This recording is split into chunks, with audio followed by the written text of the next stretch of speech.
Tässä videossa käymme läpi esimerkinomaisesti, kuinka yksittäinen toimistohuone voidaan osastoida ja suojata saneeraustyön ajaksi.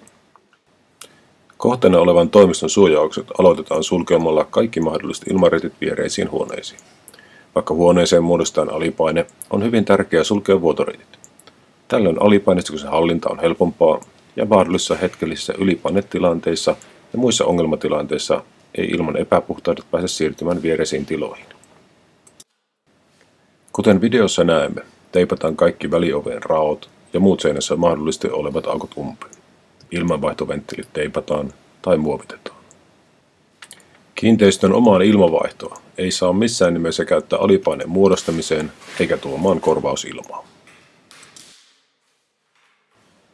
Suojauksissa on myös huomioitava paikalleen jäävät valaisimet, kalusteet, tekniset laitteet ja muut sellaiset. Esimerkiksi lamput suojataan muovilla ilmatiivisti. Aina näin ei voida menetellä, koska suojauksesta saattaa muodostua esimerkiksi tulipaloriski. Joissakin tapauksissa voidaan käyttää suojaamiseen ylipainetta, josta löytyy oma video valikosta. Seuraavaksi asennamme oviaukkoon vetoketjuoven. Huoneen omaa ovea ei ole suositeltavaa käyttää, koska on olemassa sen vahingoittumisriski. Kiinteä ovilevy aiheuttaa myös toisenlaisen ongelman. Avattaessa se hetkellisesti aiheuttaa kovan imun ja näin pöllättää pölyt puhtaalle puolelle. Vetoketjuoven asentaminen aloitetaan poistamalla ovilevy. Tässä tapauksessa vetoketjuovi asennetaan rimojen väliin.